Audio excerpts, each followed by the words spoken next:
Hello, in this video, I'm going to tell you all about Piriformis Syndrome.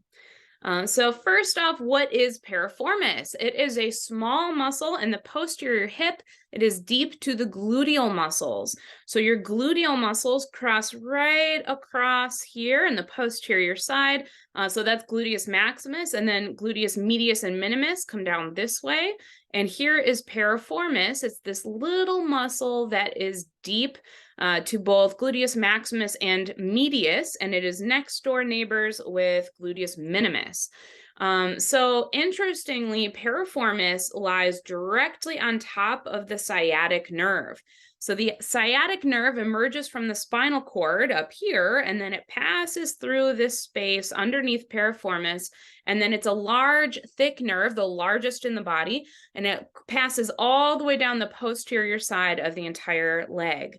And so when somebody has sciatic nerve symptoms, you might experience nerve pain or dysfunction anywhere along that pathway.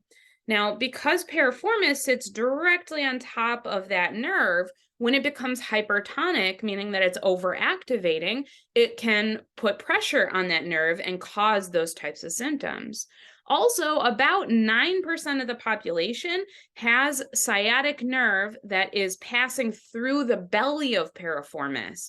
So instead of it being underneath piriformis in those people, it would actually go through kind of a gap right in the center of the belly of piriformis. So in those people, they'd be especially prone to piriformis syndrome because anytime there's tension in piriformis, it's going to squeeze and pinch that sciatic nerve.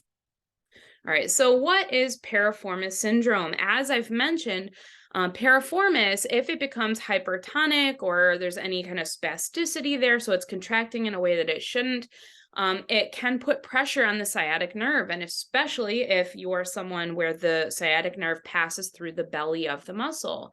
So we would call this an impingement, meaning that something is pinching the nerve, essentially, or blocking the space or trapping the nerve.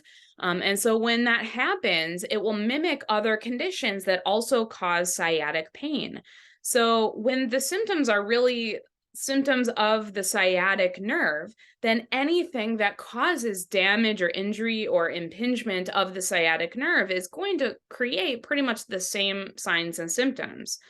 So that's where it becomes very important to determine which condition is actually causing this sciatic pain. So signs and symptoms of any condition really that affect the sciatic nerve would be burning pain, numbness, paresthesia, and in the case of piriformis syndrome, it would also be made worse when the piriformis contracts.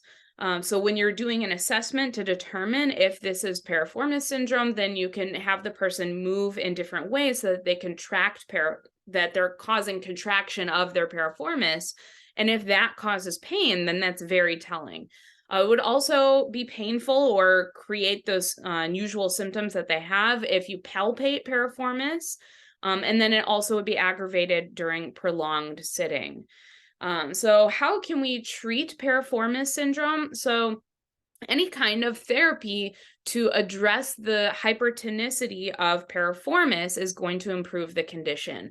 If you need a review of hypertonicity, I linked a video explanation of hypertonic and hypotonic in the description below.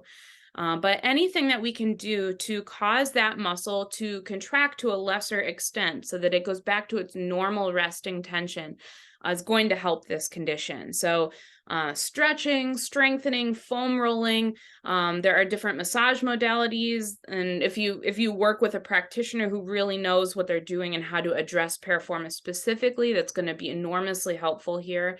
A favorite of mine also is rather than foam rolling, it's more like a rolling pin. If you roll on like a medicine ball or something, you can get a finer point because instead of rolling on a foam roller that's big and flat like this, you can roll on a ball that comes to a finer point where the pressure is being applied. And you can get some pretty specific pressure right on the places where it hurts. So if you're trying to roll this out on yourself, just roll kind of on your gluteal area until you find where it's most sensitive.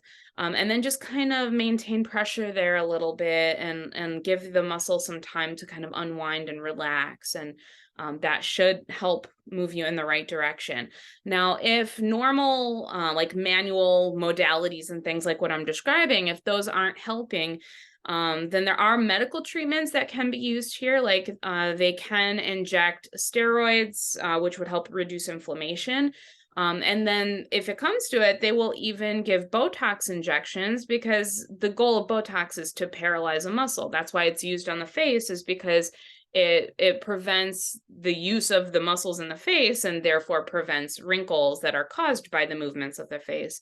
So it's the same idea here, is that you would paralyze the muscle to some extent, and it's temporary. They do wear off, so you need to have them every so often to maintain that function. But it would reduce the spasticity, it would reduce the contraction of the muscle there, which would take the pressure off of the sciatic nerve. It's possible that doing that one time could be enough to solve the problem. And as the Botox wears off, hopefully it restores normal function. But if not, then it would be something that would have to be done every few months as the shot wears off. All right. Well, thank you so much for watching this video, and I'll see you in the next one.